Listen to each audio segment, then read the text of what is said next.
ஓம் ஸ்ரீ குருப்பியோ நம. ஓம் கம் கணபதையே நம. நம்ம ஸ்ரீநிகேதன் வலைதளம் வாயிலாக முருகப்பெருமானுடைய சாஸ்திரநாமத்திலிருந்து தினம் ஒரு நாமாவளியை சிந்திச்சுருக்கோம். இன்றைய தினம் 38வது நாமாவளியாக ஓம் அமிதாசனாய நமஹ. முருகப்பெருமான் இந்த நாமாவளி அளவில்லாது உண்பவராக வர்ணிக்கிறது. அமித அப்படின்னா மிதமில்லாத, அளவு கடந்த அப்படின்னு அர்த்தம். அஷ் அப்படின்னாலே சாப்பாடு, அனுபவிக்கிறது, இதெல்லாம் அர்த்தத்தை கொடுக்கக்கூடியது. அசனம் அப்படின்னா பரவுதல், ஊடுருவல், நுழைதல், உண்ணுதல், சாப்பாடு, ருசித்தல், இதெல்லாம் அசனம்னு பேர். அப்படி முருகப்பெருமான் அளவு கடந்து உண்பவரா அப்படின்னா, உண்ணுதல் அப்படின்றது ஊடுருவி, அதாவது எல்லாத்துலேயும் சேர்ந்து கலந்து இருப்பதனுடைய தத்துவத்தை குறிக்கக்கூடியது. இப்போ அம்பாளுடைய நாமாவளி பார்த்தோம் அப்படின்னா மகாசனாஜ நமஹ, அபர்ணாஜெய நமஹ அப்படின்னா வரும். லலிதா சஹஸ்ரநாமத்தில் நிறைய சாப்பிடுபவளும் அவளாக வர்ணிக்கும், இலையை கூட உண்ணாதவளாகவும் வர்ணிக்கும். இதெல்லாம் தத்துவ அர்த்தம். அந்த இடத்துக்கு என்ன அர்த்தம் அப்படின்னு பார்க்கும் பொழுது, இறைவன் எல்லா உயிருக்கு உயிராக கலந்து இருக்க. இப்போ நம்ம ஒரு உணவை சாப்பிட்றோம் அப்படின்னா அந்த சாப்பாடு என்ன ஆகும், அது சக்தியாக மாறி உள்ளங்கால்லேருந்து உச்சந்தளவிலையும் அந்த சக்தி பரவி இரத்தமாக மாறி நமக்கு சரீரத்துக்கு எல்லா பாக்கியத்தையும் கொடுக்குது.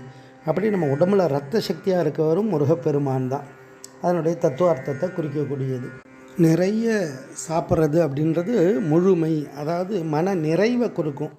ஏன்னா எந்த தானத்தாலையும் திருப்திப்படுத்த முடியாதது அன்னதானத்தால் முடியும். போருன்ற எண்ணம் உருவாகும். அது மாதிரி நிறைய உணவு உண்ணுபவர் அப்படின்னா அந்த நிறைவான சக்தி, நிறைவு அப்படின்னு அர்த்தம். ஏன்னா அந்த பசி அப்படின்றது தந்தர் அனுபூதியிலே சொல்லுவார். வடிவும் தனமும் மனமும் குணமும் குடியும் குலமும் குடி போகியவா அடி அந்தமிலா அயில்வேல் அரசே மிடி என்று ஒரு பாவி வெளிப்படினே. மிடி அப்படின்னா ஏழ்மை, பசி, இதெல்லாம். அப்போ இந்த பசின்னு ஒன்று வந்தால் பத்தும் பறந்துடுன்றாங்க. அது மாதிரி அந்த பசி வறுமை வந்ததுன்னா வடிவு உடல் அழகு, தனம் செல்வம், மனம் நல்ல மனம், குணம் நல்ல குணம், குடி நல்ல குடியில் பிறந்திருந்தாலும் நல்ல குலத்தில் பிறந்திருந்தாலும் அந்த குலத்துடைய பெருமையை காக்க முடியாமல் போகிடும். இது எல்லாமே அந்த வறுமை, பசியின் அந்த துன்பத்தால் ஏற்படக்கூடிய கஷ்டங்கள்ன்றார்.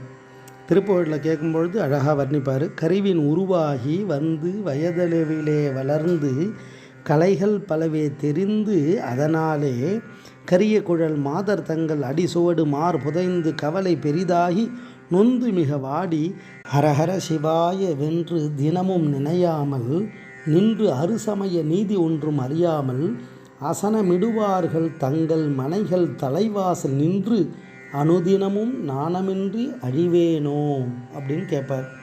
அந்த அசனமிடுவார்கள் அப்படின்றது சாப்பாடு, உணவு தருவக்கூடிய அவர்களுடைய மனைகள் வீட்டுக்கு முன்னாடி நின்று தினமும் நான் நாணமின்றி நிற்பேனோ, உன் அருள் இருக்கும் பொழுது இந்த நிலை வராது அப்படின்றது அதனுடைய தத்துவார்த்தம். ஏன்னா இறைவனுடைய அந்த அருள் கிடைத்து விட்டால் எல்லா விதமான துன்பங்களும் நம்மளை சமாளிக்கக்கூடிய சக்தியானது தானாக வெளிப்படும். அதை தான் அழகாக வர்ணிக்கிறார். நம்முள் எப்படி அந்த உணவனுடைய சக்தி ஊடுருவி சக்தியை கொடுக்குதோ அது மாதிரி இறைவன் எங்கும் எல்லா இடங்களிலும் ஊடுருவி இருக்கக்கூடியவர். அப்பேற்பட்ட அந்த இறைவன் எங்கும் அளவு கடந்து மிதமில்லாத சக்தியாக ஊடுருவி இருக்கார் அப்படின்றது தத்துவார்த்தம். அதை வர்ணிக்கும் பொழுது இந்த அளவில்லாது உண்பவராக இந்த நாமாவளி தத்துவார்த்தமாக முருகப்பெருமான வர்ணிக்கிறது. ஓம் அமிதாசனாய நமஹ. ஸ்ரீ குருப்பியோ நமஹ. ஓம் சும் சுப்பிரமணியாய நமஹ.